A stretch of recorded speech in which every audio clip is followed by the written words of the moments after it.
ਲੜੀਵਾਰ ਕਥਾ ਰਾਗ ਬਿਲਾਵਲ ਦੀ ਵਾਰ ਦੀ ਆਪ ਜੀ ਸਰਵਣ ਕਰ ਰਹੇ ਹੋ।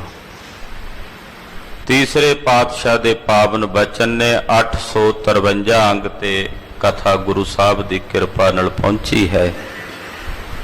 8 ਸ਼ਲੋਕ ਤੇ 8 ਪੌੜੀਆਂ ਪਿੱਛੇ ਸੰਪੰਨ ਹੋਈਆਂ ਹਨ।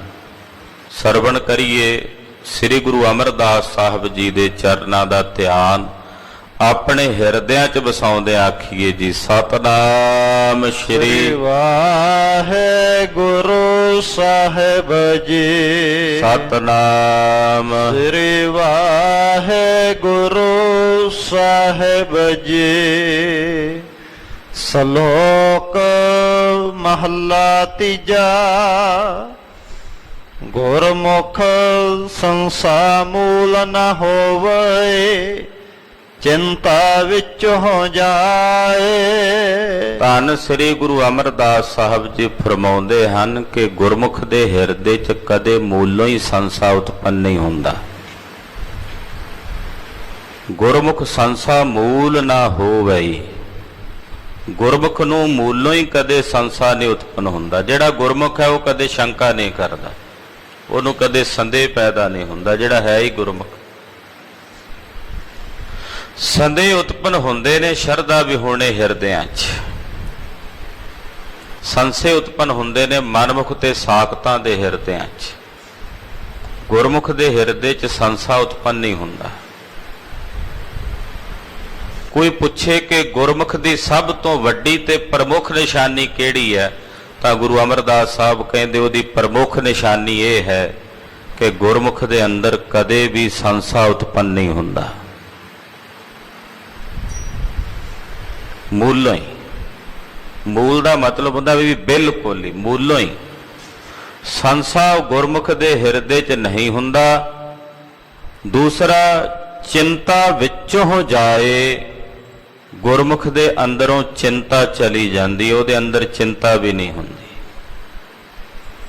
ਸਾਨੂੰ ਸੰਸ਼ੇ ਵੀ ਘੇਰਦੇ ਨੇ, ਸਾਨੂੰ ਚਿੰਤਾ ਵੀ ਘੇਰਦੀ। ਸੰਸ਼ੇ ਖਬਰੇ ਕੀ ਹੋਵੇਗਾ, ਕੀ ਬਣੇਗਾ, ਇਹ ਸੰਸ਼ੇ ਵੀ ਨੇ। ਇਹਨਾਂ ਸੰਸ਼ਿਆਂ ਕਰਕੇ ਹੀ ਚਿੰਤਾ ਹੈ।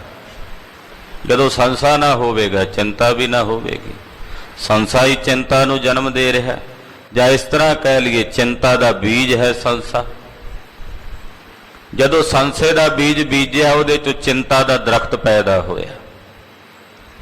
ਗੁਰਮੁਖ ਦੇ ਹਿਰਦੇ 'ਚ ਸੰਸਾ ਹੈ ਹੀ ਨਹੀਂ, ਇਸ ਕਰਕੇ ਉਹਦੇ ਅੰਦਰ ਚਿੰਤਾ ਵੀ ਨਹੀਂ ਹੈ।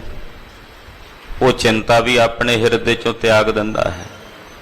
ਚਿੰਤਾ ਵਿੱਚੋਂ ਹੋ ਜਾਏ, ਉਹਦੇ ਹਿਰਦੇ 'ਚੋਂ ਚਿੰਤਾ ਚਲੀ ਜਾਂਦੀ। ਉਹ ਕਹਿੰਦੇ ਕਾਹਦੀ ਚਿੰਤਾ ਕਰੀਏ, ਜਦੋਂ ਚਿੰਤਾ ਕਰਨ ਵਾਲਾ ਮਾਲਕ ਸੁਆਮੀ ਸਾਡੇ ਸਿਰ ਤੇ ਬੈਠਾ ਹੈ ਤੇ ਸਾਨੂੰ ਕਿਸ ਗੱਲ ਦਾ ਫਿਕਰ, ਸਾਨੂੰ ਕਿਸ ਗੱਲ ਦੀ ਚਿੰਤਾ।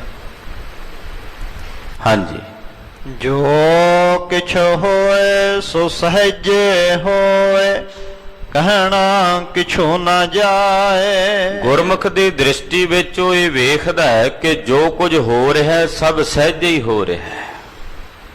ਸਹਿਜੇ ਦਾ ਮਤਲਬ ਹੁੰਦਾ ਹੈ ਉਹ ਗਿਆਨਮਈ ਦ੍ਰਿਸ਼ਟੀ ਨਾਲ ਵੇਖਦਾ। ਉਹ ਕਹਿੰਦਾ ਜੋ ਹੋ ਰਿਹਾ ਭਲਾ ਹੀ ਹੋ ਰਿਹਾ ਹੈ। ਜੇ ਸਭ ਕੁਝ ਭਲਾ ਹੀ ਹੋ ਰਿਹਾ ਤੇ ਫਿਰ ਉਹ ਪਰਮੇਸ਼ਰ ਦੀ ਕੀਤੀ ਤੇ ਕਦੇ ਕਿਸੇ ਪ੍ਰਕਾਰ ਦੀ ਹੀਲ ਹੁਜਤ ਨਹੀਂ ਕਰਦਾ। ਉਹ ਇਹ ਨਹੀਂ ਆਖਦਾ ਕਿ ਰੱਬਾ ਤੂੰ ਇੰਜ ਨਹੀਂ ਇੰਜ ਕਰਨਾ ਸੀ, ਜਾਂ ਰੱਬ ਨੇ ਆ ਸਹੀ ਨਹੀਂ ਕੀਤਾ। ਇਹ ਗੱਲ ਉਹ ਕਦੇ ਨਹੀਂ ਆਖਦਾ ਆਪਣੇ ਮੂੰਹੋਂ। ਗੁਰਮੁਖ ਦੀ ਇਹ ਨਿਸ਼ਾਨੀ ਹੈ ਕਿ ਉਹ ਆਪਣੇ ਮੁਖੋਂ ਕਹਿਣਾ ਕਿਛੂ ਨਾ ਜਾਏ, ਕਿਸੇ ਵੀ ਪ੍ਰਕਾਰ ਦਾ ਇਤਰਾਜ਼ ਆਪਣੇ ਮੁਖੋਂ ਨਹੀਂ ਕਹਿੰਦਾ, ਨਹੀਂ ਉਚਾਰਦਾ। ਜਿਹਨੂੰ ਆਪਾਂ ਕਹਿੰਦੇ ਨਾ ਉਲਾਂਭਾ ਦੇਣਾ, ਗੁਰਮੁਖ ਦੀ ਜ਼ੁਬਾਨ ਤੇ ਕਦੇ ਪ੍ਰਮਾਤਮਾ ਦੇ ਪ੍ਰਤੀ ਉਲਾਂਭਾ ਨਹੀਂ ਹੁੰਦਾ। ਉਲਾਹਨੋ ਮੈਂ ਕਾਹੂ ਨਾ ਦਿਓ, ਮਨ ਮੀਠ ਤੁਹਾਰੋ, ਕਿ ਉਹ ਤਤੀਆਂ ਤਵੀਆਂ ਤੇ ਬਹਿ ਕੇ ਵੀ ਉਲਾਂਭਾ ਨਹੀਂ ਦਿੰਦੇ। ਉਹ ਇੰਜ ਨਹੀਂ ਕਹਿੰਦੇ ਸਾਹਿਬਾ ਇੰਜ ਨਹੀਂ ਤਾਂ ਇੰਜ ਕਰ। ਜੋ ਹੋ ਰਿਹਾ ਉਹ ਸਹਿਜੇ ਹੀ ਹੁੰਦਾ ਵੇਖਦੇ ਹਨ। ਨਾਨਕ ਤਿਨ ਕਾ ਆਖਿਆ ਆਪ ਸੁਣੇ, ਜੇ ਲਇਨ ਪੰਨੈ ਪਾਏ। ਗੁਰਮੁਖਾਂ ਦੀ ਸਭ ਤੋਂ ਵੱਡੀ ਖੇਡ ਇਹ ਹੈ ਕਿ ਪਰਮੇਸ਼ਰ ਨੇ ਉਹਨਾਂ ਨੂੰ ਆਪਣੇ ਪੰਨੇ 'ਚ, ਆਪਣੇ ਲੇਖੇ 'ਚ ਪਾਇਆ, ਆਪਣੇ ਵੱਲ ਕੀਤਾ ਹੋਇਆ। ਜਾਂ ਇਸ ਤਰ੍ਹਾਂ ਕਹਿ ਲਈ, ਉਹਨਾਂ ਨੂੰ ਆਪਣੇ ਪੱਲੇ ਦਾ ਆਸਰਾ ਬਖਸ਼ਿਆ, ਆਪਣੀ ਸ਼ਰਨ ਦਿੱਤੀ ਹੋਈ ਹੈ। ਤੇ ਇਹੋ ਜਿਹੇ ਗੁਰਮੁਖਾਂ ਦਾ ਰਸਨਾ ਤੋਂ ਜੋ ਵੀ ਆਖਿਆ ਹੋਇਆ ਬੋਲ ਹੁੰਦਾ ਹੈ, ਉਸ ਆਖੇ ਹੋਏ ਨੂੰ ਵਾਹਿਗੁਰੂ ਜੀ ਆਪ ਸੁਣਦੇ ਹੈ। ਨਾਨਕ ਤਿਨ ਕਾ ਆਖਿਆ ਆਪ ਸੁਣੇ। ਧੰਨ ਗੁਰੂ ਅਮਰਦਾਸ ਸਾਹਿਬ ਜੀ ਫਰਮਾਉਂਦੇ ਕਿ ਤਿਨਾਂ ਦਾ ਆਖਿਆ ਵਾਹਿਗੁਰੂ ਪਰਮੇਸ਼ਰ ਜੀ ਆਪ ਸੁਣਦੇ ਹਨ। ਜੇ ਲਇਨ ਪੰਨੈ ਪਾਏ, ਜੇ ਉਹ ਅਕਾਲ ਪੁਰਖ ਵਾਹਿਗੁਰੂ ਜਿਨ੍ਹਾਂ ਨੂੰ ਆਪਣੇ ਪੰਨੇ, ਆਪਣੀ ਸ਼ਰਨ 'ਚ ਪਾ ਲਵੇ, ਉਹਨਾਂ ਦੇ ਆਖੇ ਹੋਏ ਨੂੰ ਵਾਹਿਗੁਰੂ ਜੀ ਆਪ ਸੁਣਦੇ ਹਨ। ਮਹੱਲਾ ਤੀਜਾ। ਪੁੱਛਿਆ ਜੀ ਕਿਹੋ ਜਿਹਾ ਗੁਰਮੁਖਾਂ ਨਾਲ ਮਿਲਣਾ ਚਾਹੀਏ ਤੇ ਉਹਨਾਂ ਗੁਰਮੁਖਾਂ ਦੀਆਂ ਨਿਸ਼ਾਨੀਆਂ ਕੀ ਨੇ? ਤੋ ਸਤਿਗੁਰੂ ਜੀ ਹੁਣ ਗੁਰਮੁਖਾਂ ਦੀ ਨਿਸ਼ਾਨੀ ਦੱਸਦੇ, ਰੱਬ ਦੇ ਪਿਆਰਿਆਂ ਸਾਧੂਆਂ ਦੀ ਨਿਸ਼ਾਨੀ ਦੱਸਦੇ। ਸੁਣੋ ਜੀ। ਕਾਲ ਮਾਰ ਮਨਸਾ ਮਨ ਹੈ ਸਮਾਣੇ, ਅੰਤਰ ਨਿਰਮਲ ਨਾਉ। ਕਹਿੰਦੇ ਗੁਰਮੁਖਾਂ ਦੀ ਸਭ ਤੋਂ ਪ੍ਰਮੁੱਖ ਪਹਿਲੀ ਨਿਸ਼ਾਨੀ ਇਹ ਵੀ ਹੈ ਕਿ ਕਾਲ ਮਾਰ, ਉਹਨਾਂ ਨੇ ਜਨਮ ਮਰਨ ਤੋਂ ਮੁਕਤ ਹੋਣਾ ਕੀਤਾ ਹੈ। ਉਹ ਮੌਤ ਤੋਂ ਰਹਿਤ ਹੋ ਗਏ ਨੇ। ਮਨਸਾ ਮਨ ਹੈ ਸਮਾਣੀ, ਉਹਨਾਂ ਗੁਰਮੁਖਾਂ ਦੇ ਮਨ ਦੀਆਂ ਮਨਸਾਵਾਂ ਮਨ 'ਚ ਹੀ ਸਮਾ ਗਈਆਂ, ਕਿਉਂਕਿ ਮਨ 'ਚੋਂ ਹੀ ਪੈਦਾ ਹੋਈਆਂ, ਮਨ 'ਚ ਹੀ ਸਮਾ ਗਈਆਂ। ਜਲ ਕਰ ਕਰਦਮ ਉਪਜ ਹੈ, ਜਲ ਕਰ ਪੰਕ ਵਿਨਾਸ਼। ਪਾਣੀ ਕਰਕੇ ਚਿੱਕੜ ਪੈਦਾ ਹੁੰਦਾ, ਪਾਣੀ ਨਾਲ ਹੀ ਧੋਤਾ ਜਾਂਦਾ ਨਾ। ਮਨ ਕਰਕੇ ਹੀ ਮਨਸਾ ਪੈਦਾ ਹੁੰਦੀ ਹੈ ਤੇ ਮਨ ਵਿੱਚ ਹੀ ਉਹ ਮਨਸਾ ਸਮਾ ਜਾਂਦੀ ਹੈ। ਰੱਬ ਦੇ ਪਿਆਰਿਆਂ ਸਾਧੂਆਂ ਗੁਰਮੁਖਾਂ ਨੇ ਆਪਣੀ ਮਨਸਾ ਨੂੰ ਮਾਰ ਕੇ ਆਪਣੇ ਮਨ 'ਚ ਹੀ ਸਮਾ ਲਿਆ, ਖਤਮ ਕਰ ਦਿੱਤਾ। ਅੰਤਰ ਨਿਰਮਲ ਨਾਉ, ਉਹਨਾਂ ਦੇ ਅੰਦਰ ਪਰਮੇਸ਼ਰ ਦਾ ਨਿਰਮਲ ਤੇ ਪਵਿੱਤਰ ਨਾਮ ਵਸਦਾ ਹੈ। ਗੁਰਮੁਖਾਂ ਦੇ ਹਿਰਦਿਆਂ 'ਚ ਵਾਹਿਗੁਰੂ ਪਰਮੇਸ਼ਰ ਦਾ ਨਿਰਮਲ ਨਾਮ ਵਸਦਾ ਹੈ। ਆਨ ਦਿਨ ਜਾਗੈ ਕਦੇ ਨ ਸੋਵੈ, ਸਹਜੇ ਅੰਮ੍ਰਿਤ ਪਿਆਓ। ਉਹ ਸਹਿਜੇ ਨਾਮ ਅੰਮ੍ਰਿਤ ਨੂੰ ਪੀਂਦੇ ਤੇ ਪਿਆਉਂਦੇ ਨੇ, ਰਾਤ ਦਿਨ ਜਾਗਦੇ ਨੇ, ਕਦੇ ਨਹੀਂ ਸੌਂਦੇ। ਪੁੱਛਿਆ ਜੀ ਗੁਰਮੁਖ ਸੌਂਦੇ ਨਹੀਂ? ਅਵਿਦਿਆ ਦੀ ਨੀਂਦ 'ਚ ਨਹੀਂ ਸੌਂਦੇ। ਸਰੀਰਕ ਕਰਕੇ ਸੌਣਾ ਤੇ ਸਰੀਰ ਕਰਕੇ ਜਾਗਣਾ, ਇਹ ਤਾਂ ਸਰੀਰ ਦੀ ਕਿਰਿਆ ਕੁਦਰਤੀ ਹੈ। ਪਰ ਗੁਰਮੁਖ ਅੰਦਰੋਂ ਜਾਗਦੇ ਨੇ, ਰਾਤ ਦਿਨ ਸਾਵਧਾਨ ਰਹਿੰਦੇ ਆ। ਮਜਾਲ ਹੈ ਕਿਸੇ ਪ੍ਰਕਾਰ ਦੇ ਮਾੜੇ ਭੈੜੇ ਕਰਮ 'ਚੋਂ ਪ੍ਰਵਿਰਤ ਹੋ ਜਾਣ, ਜਾਗਦੇ ਰਹਿੰਦੇ ਆ। ਗੁਰਮੁਖ ਰਾਤ ਦਿਨ ਜਾਗਦੇ ਨੇ, ਕਦੇ ਨਾ ਸੋਵੈ, ਉਹ ਕਦੇ ਨਹੀਂ ਸੌਂਦੇ ਅਵਿਦਿਆ ਦੀ ਨੀਂਦ ਵਿੱਚ। ਔਰ ਸਹਿਜੇ ਹੀ ਨਾਮ ਅੰਮ੍ਰਿਤ ਨੂੰ ਪੀਂਦੇ ਤੇ ਪਿਆਉਂਦੇ ਹਨ। ਬੀਠਾ ਬੋਲੇ ਅੰਮ੍ਰਿਤ ਬਾਣੇ, ਅਨ ਦਿਨ ਹਰ ਗੁਣ ਗਾਓ। ਗੁਰਮੁਖ ਆਪਣੀ ਰਸਨਾ ਤੋਂ ਪ੍ਰਤੱਖ ਬੋਲ ਜਿਹੜੇ ਬੋਲਦੇ ਨੇ ਉਹ ਵੀ ਮਿੱਠੇ। ਮਿੱਠਾ ਬੋਲੇ ਅੰਮ੍ਰਿਤ ਬਾਣੀ, ਅੰਮ੍ਰਿਤ ਬਾਣੀ ਬੋਲਦੇ ਆ ਮਿੱਠੀ। ਅਨ ਦਿਨ ਹਰ ਗੁਣ ਗਾਓ। ਰੱਬ ਦੇ ਪਿਆਰੇ ਗੁਰਮੁਖ ਰਾਤ ਦਿਨ ਅੱਠੇ ਪਹਿਰ ਨਿਰੰਕਾਰ ਵਾਹਿਗੁਰੂ ਪਰਮੇਸ਼ਰ ਦੇ ਗੁਣਾਂ ਨੂੰ ਗਾਉਂਦੇ ਹਨ। ਨਿਜ ਘਰ ਵਾਸਾ ਸਦਾ ਸੋਹੰਦੇ, ਨਾਨਕ ਤਿਨ ਮਿਲਿਆ ਸੁਖ ਪਾਓ। ਜਿਹੜੇ ਗੁਰਮੁਖ ਆਪਣੇ ਨਿਜ ਘਰ ਵਿੱਚ ਵਾਸਾ ਪਾ ਕੇ ਸਦਾ ਹੀ ਸ਼ੋਭਨੀਕ ਹੁੰਦੇ ਨੇ, ਗੁਰੂ ਅਮਰਦਾਸ ਸਾਹਿਬ ਕਹਿੰਦੇ ਸਿੱਖੋ ਇਹੋ ਜਿਹੇ ਗੁਰਮੁਖਾਂ ਨਾਲ ਮਿਲਿਆ ਕਰੋ, ਇਹੋ ਜਿਹੇ ਗੁਰਮੁਖਾਂ ਦੇ ਮੇਲੇ ਕਰਿਆ ਕਰੋ। ਨਾਨਕ ਤਿਨ ਮਿਲਿਆ, ਤਿਨਾਂ ਨੂੰ ਮਿਲਿਆ ਸੁਖ ਪਾਓ। ਤੁਹਾਨੂੰ ਸੁਖ ਦੀ ਪ੍ਰਾਪਤੀ ਹੋਵੇਗੀ। ਗੁਰਮੁਖਾਂ ਦੇ ਮੇਲਿਆਂ 'ਚ ਸੁਖ ਪ੍ਰਾਪਤ ਹੁੰਦਾ। ਕਹਿੰਦੇ ਭਾਈ ਗੁਰਮੁਖਾਂ ਨਾਲ ਮਿਲ ਰਹੋ, ਗੁਰਮੁਖਾਂ ਦੀ ਸੰਗਤ ਕਰੋ। ਕਿਹੋ ਜਿਹੇ ਗੁਰਮੁਖ ਜਿਨ੍ਹਾਂ ਬਾਰੇ ਉੱਪਰ ਦੱਸ ਆਏ ਨੇ, ਐਸੇ ਗੁਰਮੁਖ ਜਿਹੜੇ ਨਿਜ ਘਰ 'ਚ ਸਮਾਏ ਹੋਏ ਨੇ ਔਰ ਸਦਾ ਹੀ ਆਪਣੇ ਘਰ 'ਚ ਸ਼ੋਭਨੀਕ ਨੇ, ਐਸੇ ਗੁਰਮੁਖਾਂ ਨਾਲ ਮਿਲ ਕੇ ਤੁਸੀਂ ਸदैवी ਸੁੱਖ ਨੂੰ ਪ੍ਰਾਪਤ ਕਰੋਗੇ। ਸदैवी ਸੁੱਖ, ਅਚਲ ਸੁੱਖ ਤੁਹਾਨੂੰ ਪ੍ਰਾਪਤ ਹੋਵੇਗਾ। ਔੜੇ ਹਾਰ ਧਨ ਰਤਨ ਜਿਵੇ ਹੈ ਰੇ, ਸੋ ਗੁਰ ਹਰ ਧਨ ਹਰ ਪਾਸੋਂ ਦਿਵਾਇਆ। ਪੌੜੀ ਧੰਨ ਗੁਰੂ ਰਾਮਦਾਸ ਜੀ ਮਹਾਰਾਜ ਜੀ ਉਚਾਰਦੇ ਹਨ। ਚੌਥੇ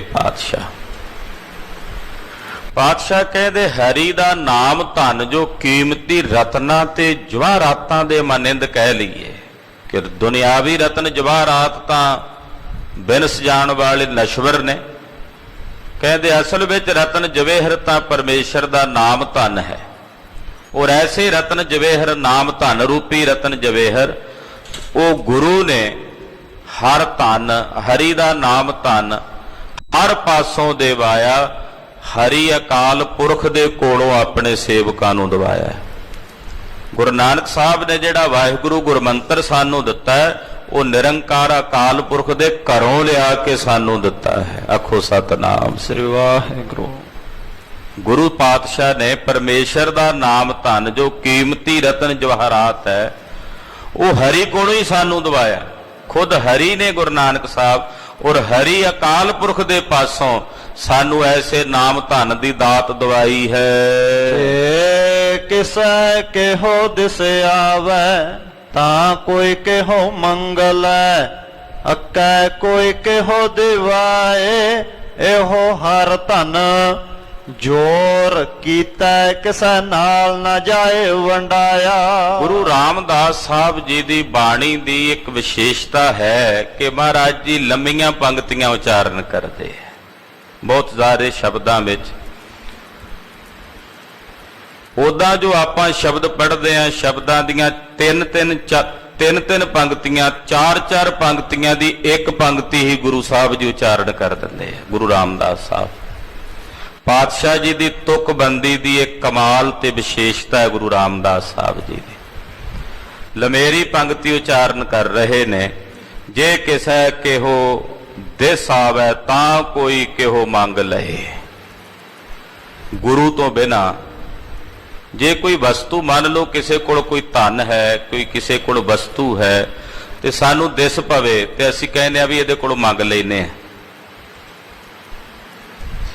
ਜੇ ਮੰਗਿਆ ਨਾ ਦੇਵੇ, ਜੇ ਮੰਗਿਆ ਉਹ ਨਾ ਦੇਵੇ ਤੇ ਫਿਰ ਕੀ ਕਰਦੇ ਆ? ਅਕੈ ਕੋਈ ਕਿਹੋ ਦੇਵਾਏ, ਕੋਈ ਦੂਜਾ ਦਵਾ ਦੇਵੇ ਆਪਣੇ ਜ਼ੋਰ ਨਾਲ ਆਪਣੇ ਬਲ ਨਾਲ। ਇਹੋ ਹਰ ਤਨ ਜ਼ੋਰ ਕੀਤਾ ਕਿਸੇ ਨਾਲ ਨਾ ਜਾਏ ਵੰਡਾਇਆ। ਕਿਸੇ ਕੋਲ ਦੁਨਿਆਵੀ ਧਨ ਹੈ, ਜੇ ਵੇਖ ਲਈਏ ਅਸੀਂ ਕਹਿੰਦੇ ਮੰਗ ਲਈਏ ਲੈ, ਨਹੀਂ ਮੰਗਿਆ ਦੇਵੇਗਾ। ਕਿਸੇ ਨੂੰ ਵਿੱਚ ਵਿਚੋਲਾ ਪਾ ਕੇ ਵੀ ਮੰਗ ਸਕਦੇ ਆ, ਨਾ ਮੰਗੀਏ ਰਿਸ਼ਤੇਦਾਰਾਂ ਸੰਬੰਧੀਆਂ ਨੂੰ ਪਾ ਕੇ ਜ਼ੋਰ ਨਾਲ ਵੀ ਲੈ ਲਈਦਾ। ਪਰ ਆ ਜਿਹੜਾ ਨਾਮ ਧਨ ਹੈ ਨਾ, ਇਹ ਕੇਵਲ ਗੁਰੂ ਕੋਲ ਹੈ, ਗੁਰੂ ਬਿਨਾਂ ਕਿਸੇ ਹੋਰ ਕੋਲ ਨਹੀਂ। ਇਹ ਕੇਵਲ ਮਿੰਨਤ ਕਰਕੇ ਹੱਥ ਜੋੜ ਕੇ ਗੁਰੂ ਕੋਲੋਂ ਮੰਗਿਆ ਹੀ ਪ੍ਰਾਪਤ ਹੋਣਾ। ਜੇ ਕੋਈ ਕਹੇ ਵੀ ਜ਼ੋਰ ਨਾਲ ਜਾਂ ਕਿਸੇ ਦੇ ਦਵਾਇਆ ਗੁਰੂ ਕੋਲੋਂ ਇਹ ਨਾਮ ਧਨ ਦੀ ਦਾਤ ਪ੍ਰਾਪਤ ਹੋ ਜਾਏ, ਨਹੀਂ ਹੋ ਸਕਦੀ। ਕੇਵਲ ਗੁਰੂ ਅੱਗੇ ਜੋਦੜੀਆਂ ਕਰਦੀਆਂ ਪੈਂਦੀਆਂ, ਸਤਿਗੁਰੂ ਜੀ ਕਿਰਪਾ ਕਰਕੇ ਸਾਨੂੰ ਆਪਣੇ ਨਾਮ ਧਨ ਦੀ ਦਾਤ ਬਖਸ਼ੋ। ਜ਼ੋਰ ਕੀਤਾ ਕਿਸੇ ਨਾਲ ਨਾ ਜਾਏ ਵੰਡਾਇਆ।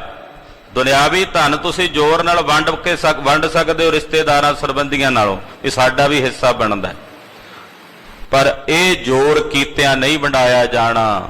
ਇਹ ਤਾਂ ਗੁਰੂ ਪਾਤਸ਼ਾਹ ਨੇ ਜਿਸ ਨੂੰ ਬਖਸ਼ਣਾ ਇਹ ਉਸੇ ਨੂੰ ਪ੍ਰਾਪਤ ਹੋਣਾ ਹੈ। ਇਸ ਨੂੰ ਸਤਿਗੁਰ ਨਾਲ ਹਰ ਸ਼ਰਧਾ ਲਾਏ, ਤਿਸ ਹਰ ਧਨ ਕੀ ਵੰਡ ਹੱਥ ਆਵੈ, ਜਿਸਨੂੰ ਕਰਤਾ ਧੁਰ ਲਿਖ ਪਾਇਆ। ਹੁਣ ਇਹ ਨਾਮ ਧਨ ਕਿਹਨੂੰ ਮਿਲਦਾ? ਕਹਿੰਦੇ ਜਿਨ੍ਹਾਂ ਦੇ ਹਿਰਦਿਆਂ ਵਿੱਚ ਸਤਿਗੁਰਾਂ ਪ੍ਰਤੀ ਪ੍ਰੇਮ ਹੈ ਤੇ ਗੁਰੂ ਨੇ ਜਿਨ੍ਹਾਂ ਦੇ ਹਿਰਦਿਆਂ 'ਚ ਹਰੀ ਦੀ ਸ਼ਰਧਾ ਬਣਾ ਦਿੱਤੀ ਹੈ।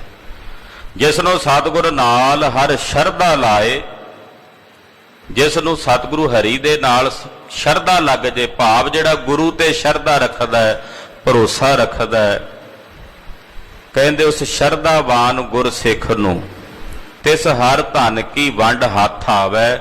ਹਰੀ ਨਾਮ ਧਨ ਦੀ ਵੰਡ ਉਹਦੇ ਹੱਥ ਵਿੱਚ ਆਉਂਦੀ ਜਿਹੜਾ ਗੁਰੂ ਤੇ ਸ਼ਰਧਾ ਰੱਖਦਾ।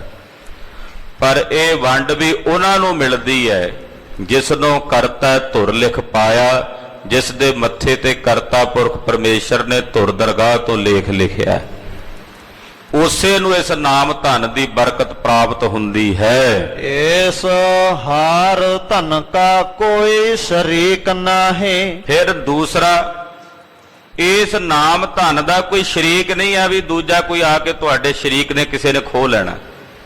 ਦੁਨਿਆਵੀ ਧਨ ਹੋਵੇਗਾ ਉਹਨੂੰ ਵੇਖ ਕੇ ਸ਼ਰੀਕ ਸੜਨਗੇ, ਉਹ ਖੋਹਣ ਦਾ ਯਤਨ ਕਰਨਗੇ। ਕਹਿੰਦੇ ਇਸ ਹਰੀ ਨਾਮ ਧਨ ਦਾ ਕੋਈ ਦੂਜਾ ਸ਼ਰੀਕ ਨਹੀਂ, ਇਸੈ ਕਾ ਖਤਨਾ ਤੇ ਹੈ। ਨਾ ਹੀ ਕਿਸੇ ਦਾ ਪਟਾ ਲਿਖਿਆ ਹੋਇਆ। ਪੁਰਾਣੇ ਸਮੇਂ 'ਚ ਪਟੇ ਲਿਖੇ ਜਾ, ਅੱਜ ਕੱਲ ਤਾਂ ਰਜਿਸਟਰੀਆਂ ਹੁੰਦੀਆਂ ਨੇ, ਪਹਿਲਾਂ ਪਟੇ ਲਿਖੇ ਜਾਂਦੇ, ਉਹਨੂੰ ਕਹਿੰਦੇ ਸੀ ਖੱਤ। ਕਹਿੰਦੇ ਨਾਮ ਧਨ ਦਾ ਕੋਈ ਪਟਾ ਨਹੀਂ ਲਿਖਿਆ ਹੋਇਆ ਕਿਸੇ ਦਾ, ਵੀ ਕਿਸੇ ਨੇ ਲਿਖ ਕੇ ਦਿੱਤਾ ਤੇ ਉਹਦੇ ਵਿੱਚੋਂ ਕਿਸੇ ਨੇ ਸ਼ਰੀਕ ਬਣ ਕੇ ਹਿੱਸਾ ਲੈ ਲੈਣਾ। ਇਹਦਾ ਕੋਈ ਖੱਤ ਪਟਾ ਵੀ ਨਹੀਂ। ਕਿਸੈ ਕੈ ਸੀਬ ਬੰਨੈ ਰੋਲ ਨਾਹੀਂ। ਤੇ ਨਾ ਹੀ ਕਿਸੇ ਦੀ ਇਹਦੇ ਨਾਲ ਹੱਦ ਸੀਮਾ ਲੱਗਦੀ। ਸੀਬ ਦਾ ਮਤਲਬ ਹੁੰਦਾ ਵੀ ਹੱਦਬੰਦੀ ਲੱਗਣੀ, ਜਿਵੇਂ ਸਾਡੇ ਖੇਤ ਨਾਲ ਕਿਸੇ ਖੇਤ ਦੀ ਹੱਦ ਲੱਗਦੀ ਹੋਵੇ, ਸਾਡੇ ਪਿੰਡ ਨਾਲ ਕਿਸੇ ਦੂਜੇ ਪਿੰਡ ਦੀ ਹੱਦ ਲੱਗਦੀ ਹੋਵੇ। ਕਹਿੰਦੇ ਨਾਮ ਧਨ ਨਾਲ ਕਿਸੇ ਦੀ ਹੱਦ ਵੀ ਨਹੀਂ ਲੱਗਦੀ। ਫਿਰ ਬੰਨੈ ਰੋਲ ਨਾਹੀਂ, ਜਿਵੇਂ ਵੱਟ ਦਾ ਰੌਲਾ ਹੁੰਦਾ, ਬੰਨਿਆਂ ਦਾ ਮਤਲਬ ਬੰਨੇ ਦਾ ਰੌਲਾ ਨਹੀਂ ਹੋ ਜਾਂਦਾ ਜ਼ਿਮੀਂਦਾਰਾਂ ਦਾ ਆਪਸ ਵਿੱਚ ਹੀ। ਉਹ ਕਹਿੰਦਾ ਤੂੰ ਮੇਰੇ ਪਾਸਿਓਂ ਬੰਨਾ ਵੱਢ ਲਿਆ, ਦੂਜਾ ਕਹਿੰਦਾ ਤੂੰ ਮੇਰੀ ਵੱਟ ਵੱਢ ਲਈ ਹੈ, ਉਹ ਵੱਟ ਦਾ ਰੌਲਾ ਪੈ ਜਾਂਦਾ। ਕਹਿੰਦੇ ਇਸ ਨਾਮ ਧਨ ਨਾਲ ਕਿਸੇ ਦਾ ਵੱਟ ਦਾ ਰੌਲਾ ਵੀ ਕੋਈ ਨਹੀਂ। ਬੰਨੈ ਰੋਲ ਨਾਹੀਂ, ਰੋਲ ਦਾ ਮਤਲਬ ਰੌਲਾ ਨਹੀਂ ਹੈ, ਵੱਟ ਦਾ ਵੀ ਰੌਲਾ ਨਹੀਂ ਇਸ ਨਾਮ ਧਨ ਦੇ ਬਰਾਬਰ। ਜੇ ਕੋ ਹਰ ਧਨ ਕੀ ਬਖੀਲੀ ਕਰੇ, ਤਿਸ ਕਾ ਮੋਹ ਹਾਰ ਚਹੁ ਕੁੰਡਾ ਵਿੱਚ ਕਾਲਾ ਕਰਾਇਆ। ਇਹ ਹਰੀ ਦਾ ਨਾਮ ਧਨ ਹੈ, ਇਹਦੇ ਨਾਲ ਕੋਈ ਈਰਖਾ ਵੀ ਨਹੀਂ ਕਰ ਸਕਦਾ। ਜਿਹੜਾ ਕੋਈ ਨਾਮ ਜਪਣ ਵਾਲਿਆਂ ਨਾਲ ਈਰਖਾ ਕਰਦਾ ਨਾ, ਬਖੀਲੀ, ਨਾਮ ਜਪਣ ਵਾਲਿਆਂ ਨਾਲ ਜਿਹੜਾ ਈਰਖਾ ਕਰਦਾ, ਬਖੀਲੀ ਕਰਦਾ, ਮਹਾਰਾਜ ਜੀ ਕਹਿੰਦੇ ਉਹਦਾ ਮੂੰਹ ਅਕਾਲ ਪੁਰਖ ਨੇ 4 ਕੁੰਟਾਂ ਵਿੱਚ ਨਿੰਦਾ ਨਾਲ ਕਾਲਾ ਕਰਾ ਦਿੱਤਾ ਹੈ। ਪਹਿਲਾਂ ਵੀ ਅੱਗੇ ਵੀ ਜੇ ਕੋਈ ਨਾਮ ਜਪਣ ਵਾਲਿਆਂ ਨਾਲ ਈਰਖਾ ਕਰੇਗਾ, ਉਹਨਾਂ ਦਾ ਮੂੰਹ ਅਕਾਲ ਪੁਰਖ 4 ਕੁੰਟਾਂ ਵਿੱਚ ਕਾਲਾ ਕਰਾਂਦਾ ਹੈ। ਹਾਂਜੀ। ਹਰ ਕੇ ਦਿੱਤੇ ਨਾਲ ਕਿਸੈ ਜੋਰ ਬਖੀਲੀ ਨਾ ਚੱਲੇ, ਦੇਹੋ ਦੇਹੋ ਨਿਤ ਨਿਤ ਚੜ੍ਹੈ ਸਵਾਇਆ। ਕਹਿੰਦੇ ਹਰੀ ਦੇ ਦਿੱਤੇ ਨਾਲ ਕਿਸੇ ਦਾ ਕੀ ਜ਼ੋਰ ਚੱਲਣਾ। ਜੇ ਹਰੀ ਆਪ ਦੇ ਰਿਹਾ ਤੇ ਉਹਦੇ ਨਾਲ ਕੋਈ ਜ਼ੋਰ ਕਰਕੇ ਕਹੇ ਮੈਂ ਇਹਦੇ ਕੋਲੋਂ ਖੋਹ ਲਵਾਂ, ਕਹਿੰਦੇ ਨਹੀਂ ਖੋ ਸਕਦਾ। ਜਿਨ੍ਹਾਂ ਨੂੰ ਹਰੀ ਦਾਨ ਦੇ ਰਿਹਾ ਉਹਨਾਂ ਨਾਲ ਕੋਈ ਬਖੀਲੀ ਈਰਖਾ ਕਰੇ, ਕਹਿੰਦੇ ਬਖੀਲੀ ਕਰਨ ਵਾਲੇ ਦੀ ਈਰਖਾ ਵੀ ਉਹਦੇ ਨਾਲ ਨਹੀਂ ਚੱਲਣੀ, ਉਹਦਾ ਜ਼ੋਰ ਵੀ ਨਹੀਂ ਚੱਲਣਾ। ਕਿਉਂਕਿ ਜਿਹਨੂੰ ਕਰਤਾ ਪੁਰਖ ਆਪ ਦਾਨ ਦੇ ਰਿਹਾ, ਉਹਨੂੰ ਪਰਮੇਸ਼ਰ ਦਾ ਦਿੱਤਾ ਹੋਇਆ ਦਾਨ ਦੇਹੋ ਦੇਹੋ ਨਿਤ ਨਿਤ ਚੜ੍ਹੈ ਸਵਾਇਆ। ਉਹ ਦਿਨ ਪ੍ਰਤੀ ਦਿਨ ਨਿਤ ਨਿਤ ਹੋਰ ਚੜ੍ਹਦਾ ਹੈ, ਹੋਰ ਬਹੁਤਾ ਹੋ ਕੇ ਚੜ੍ਹਦਾ ਹੈ। ਜੇ ਕੋਈ ਨਾਮ ਜਪਣ ਵਾਲਿਆਂ ਨਾਲ ਈਰਖਾ ਕਰਕੇ ਬਖੀਲੀ ਕਰਕੇ ਜ਼ੋਰ ਪਾਣਾ ਚਾਹੇ, ਨਹੀਂ ਪਾ ਸਕਦਾ। ਸ਼ਲੋਕ ਮਹੱਲਾ ਤੀਜਾ। ਧੰਨ ਗੁਰੂ ਅਮਰਦਾਸ ਸਾਹਿਬ ਫਰਮਾਉਂਦੇ, ਅਰਦਾਸ ਕਰਦੇ ਸਾਡੇ ਸਾਰਿਆਂ ਵਾਸਤੇ, ਜਗਤ ਜਲੰਦਾ ਰੱਖ ਲੈ ਆਪਣੀ ਕਿਰਪਾ ਧਾਰ। ਏ ਵਾਹਿਗੁਰੂ, ਸੜਦਿਆਂ ਬਲਦਿਆਂ ਨੂੰ, ਜਗਤ ਦੇ ਜੀਵਾਂ ਨੂੰ ਰੱਖ ਲੈ ਆਪਣੀ ਤਰਸ ਦਇਆ ਦ੍ਰਿਸ਼ਟੀ ਧਾਰ ਕੇ। ਮਹਾਰਾਜ, ਸੜਦੇ ਬਲਦੇ ਜਗਤ ਨੂੰ ਅਸੀਂ ਵੀ ਇਹਦੇ ਵਿੱਚ ਸੜ ਰਹੇ ਹਾਂ, ਭੁੱਜ ਰਹੇ ਹਾਂ। ਹੇ ਅਕਾਲ ਪੁਰਖ ਵਾਹਿਗੁਰੂ, ਆਪਣੀ ਕਿਰਪਾ ਧਾਰ ਕੇ ਸੜਦੇ ਹੋਏ ਜਲਦੇ ਹੋਏ ਜਗਤ ਨੂੰ ਰੱਖ ਲੈ। ਚਿਤ ਦੁਆਰੈ ਉਬਰੈ ਤਿਤੈ ਲਹੋ ਉਬਾਰ। ਅੱਗ ਲੱਗੀ ਹੋਵੇ ਤੇ ਫਿਰ ਮੁੱਖ ਦਰਵਾਜ਼ਾ ਨਹੀਂ ਵੇਖੀਦਾ ਵੀ ਉਹਦੇ ਚੋਂ ਨਿਕਲਣਾ, ਫਿਰ ਜਿੱਧਰੋਂ ਰਸਤਾ ਮਿਲੇ ਉਧਰੋਂ ਨਿਕਲ ਜਾਈਦਾ ਨਾ। ਮਹਾਰਾਜ, ਇਸ ਬਲਦੇ ਸੜਦੇ ਜਗਤ ਵਿੱਚ ਜਿਹੜਾ ਵਿਕਾਰਾਂ ਵਿੱਚ, ਦੁੱਖਾਂ ਦੀ ਅੱਗ ਵਿੱਚ ਜਗਤ ਦੇ ਜੀਵ ਸੜ ਰਹੇ ਨੇ, ਅਸੀਂ ਵੀ ਸੜ ਰਹੇ ਹਾਂ ਇਹਦੇ ਵਿੱਚ ਪਏ। ਵਾਹਿਗੁਰੂ, ਜਿਹੜੇ ਦਰਵਾਜ਼ੇ ਰਾਹੀਂ ਨਿਕਲਦੇ ਆ ਉਸੇ ਦਰਵਾਜ਼ੇ ਚੋਂ ਕੱਢ ਲੈ ਸਾਨੂੰ, ਉਸੇ ਰਸਤਿਓਂ ਉਭਾਰ ਲੈ, ਉਸੇ ਰਸਤਿਓਂ ਰੱਖ ਲੈ ਜਿਹੜਾ ਰਸਤਾ ਤੈਨੂੰ ਭਾਵੇ। ਸਤਿਗੁਰ ਸੁਖ ਵੇਖਾਲਿਆ। ਸਤਿਗੁਰੂ ਜੀ ਨੇ ਬਲਦੇ ਸੜਦੇ ਜਗਤ ਨੂੰ ਸੁਖ ਵਿਖਾਇਆ। ਵਿਖਾਇਆ ਵੀ ਸੁਖ ਕਾਹਦੇ ਵਿੱਚ ਹੈ? ਸੁਣੋ ਜੀ। ਸੱਚਾ ਸ਼ਬਦ ਵਿਚਾਰ। ਸਤਿਗੁਰ ਆਖਿਆ, ਉਹ ਬਲਦੇ ਸੜਦੇ ਜਗਤ ਦੇ ਲੋਕੋ, ਇੱਕੋ ਰਾਹ ਹੈ ਜਿਹਦੇ ਰਾਹੀਂ ਤੁਸੀਂ ਇਸ ਬਲਦੇ ਹੋਏ ਜਗਤ ਚੋਂ ਉੱਭਰ ਸਕਦੇ ਹੋ, ਉਹ ਹੈ ਗੁਰੂ ਕੇ ਸੱਚੇ ਸ਼ਬਦ ਦੀ ਵਿਚਾਰ ਕਰਨੀ। ਸੱਚਾ ਸ਼ਬਦ ਵਿਚਾਰੋਗੇ ਇਹਦੇ ਵਿੱਚ ਹੀ ਸੁੱਖ ਹੈ। ਨਾਨਕ ਅਵਰ ਨ ਸੁਝੇ ਹਰ ਬਿਨ ਬਖਸ਼ਨਹਾਰ। ਧੰਨ ਗੁਰੂ ਅਮਰਦਾਸ ਸਾਹਿਬ ਜੀ ਕਹਿੰਦੇ ਮੈਨੂੰ ਨਹੀਂ ਕੋਈ ਹੋਰ ਸੁਝਦਾ ਹਰੀ ਤੋਂ ਬਿਨਾ ਬਖਸ਼ਣਹਾਰ ਬਖਸ਼ਾਂਦ। ਇੱਕ ਹਰੀ ਅਕਾਲ ਪੁਰਖ ਪਰਮੇਸ਼ਰ ਹੀ ਬਖਸ਼ਾਂਦ ਹੈ। ਮਹੱਲਾ ਤੀਜਾ। ਧੰਨ ਗੁਰੂ ਅਮਰਦਾਸ ਸਾਹਿਬ ਫਰਮਾਉਂਦੇ ਹਉ ਮੈਂ ਮਾਇਆ ਮੋਹਣੇ ਦੂਜੈ ਲੱਗੈ ਜਾਏ। ਆਓ ਮੈਂ ਤੇ ਮਾਇਆ ਦੀ ਮੋਹਣੀ ਬਿਰਤੀ ਜਿਹੜੀ ਹੈ ਇਹ ਜੀਵ ਨੂੰ ਦੂਜੇ ਭਾਵ ਵਿੱਚ ਦੁਬਦਾ ਵਿੱਚ ਲਾਉਂਦੀ ਹੈ। ਨਾ ਇਹ ਮਾਰੇ ਨਾ ਮਰੈ ਨਾ ਇਹ ਹਟ ਵਿਕਾਏ। ਖਾਲਸਾ ਜੀ ਇਹ ਜਿਹੜੀ ਹਉਮੈ ਹੈ ਤੇ ਮਾਇਆ ਦੀ ਮਮਤਾ ਦੀ ਬਿਰਤੀ ਹੈ, ਕਹਿੰਦੇ ਨਾ ਤਾਂ ਇਹ ਆਪ ਮਰਦੀ ਹੈ ਤੇ ਨਾ ਹੀ ਇਹ ਕਿਸੇ ਦੇ ਮਾਰਿਆ ਮਰਦੀ ਹੈ। ਤੇ ਹੁਣ ਕੋਈ ਚੀਜ਼ ਸਾਨੂੰ ਤੰਗ ਕਰੇ ਸਾਡੇ ਲਈ ਮਾਫ ਕਰਨਾ, ਆਪਾਂ ਕਹਿੰਦੇ ਵੇਚ ਕੇ ਖਹਿੜਾ ਛੁਡਾਓ। ਕਹਿੰਦੇ ਹਉਮੈ ਜਿਹੜੀ ਹੈ ਇਹਨੂੰ ਕਿਤੇ ਵੇਚ ਕੇ ਕਿਸੇ ਦੁਕਾਨ ਤੇ ਇਹਦੇ ਤੋਂ ਖਹਿੜਾ ਵੀ ਨਹੀਂ ਛੁਡਾ ਸਕਦੇ, ਨਾ ਕਿਸੇ ਦੁਕਾਨ ਤੇ ਵਿਕਦੀ ਹੈ। ਗੁਰ ਕੈ ਸ਼ਬਦ ਪਰ ਜਾਲੀ ਹੈ ਤਾਂ ਇਹ ਵਿੱਚੋਂ ਜਾਏ। ਕੋਰਾ ਹੈ ਗੁਰੂ ਦੇ ਸ਼ਬਦ ਨਾਲ ਇਸ ਹਉਮੈ ਨੂੰ ਸਾੜੀਦਾ ਹੈ।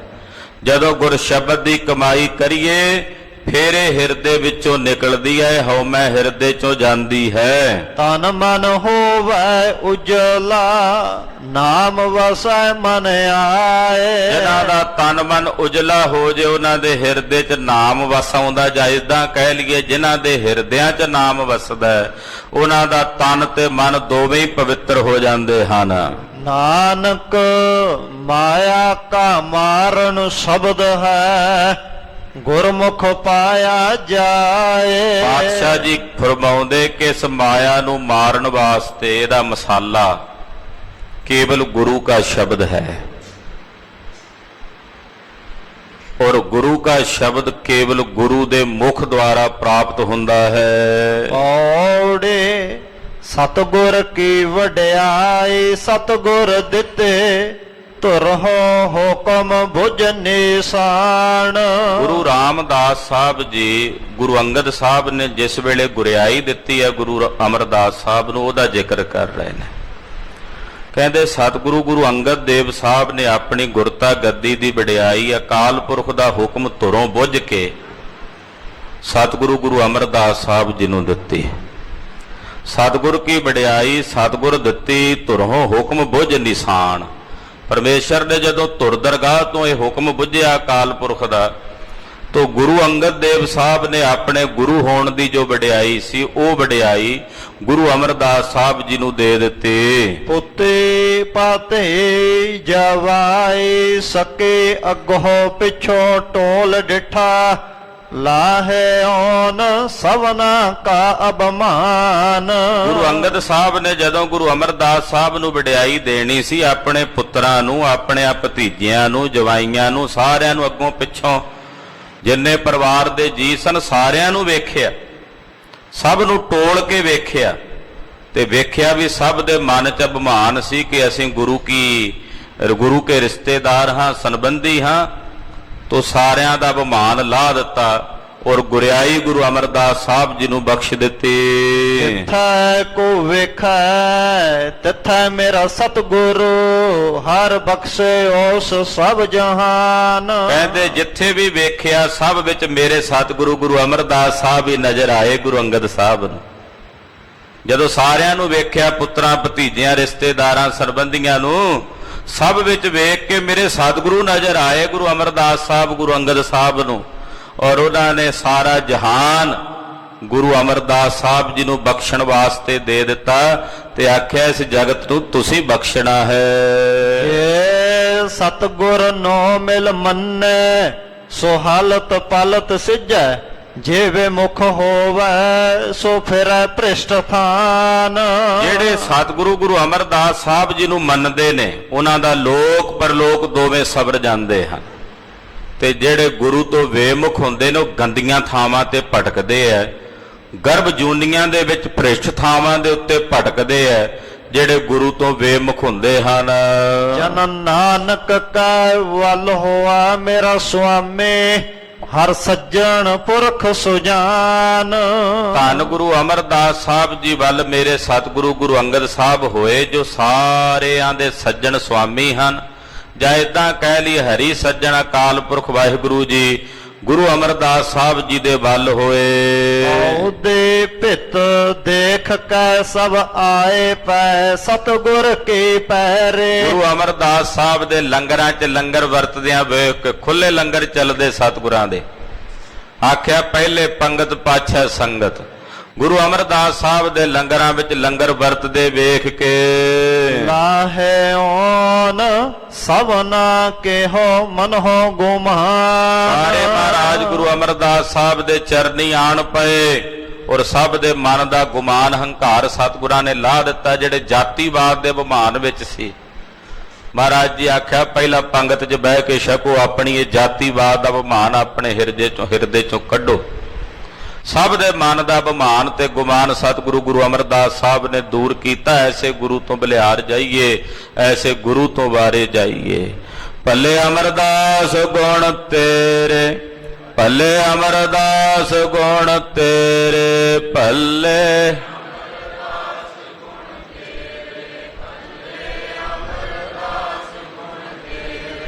ਭੱਲੇ ਅਮਰਦਾਸ ਗੁਣ ਤੇਰੇ, ਭੱਲੇ ਅਮਰਦਾਸ ਗੁਣ ਤੇਰੇ।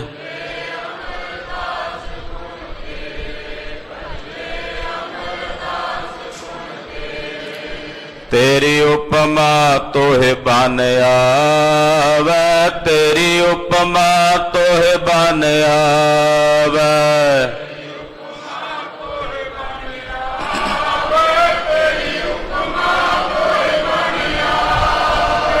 ਤੇਰੀ ਉਪਮਾ ਤੋਹਿ ਬਨ ਆਵੈ, ਤੇਰੀ ਉਪਮਾ ਤੋਹਿ ਬਨ ਆਵੈ।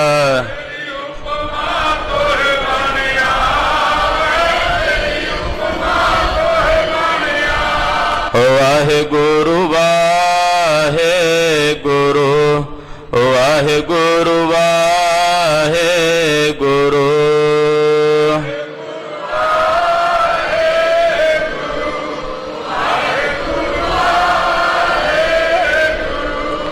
ਵਾਹਿਗੁਰੂ ਵਾਹਿਗੁਰੂ ਵਾਹਿਗੁਰੂ ਵਾਹਿਗੁਰੂ।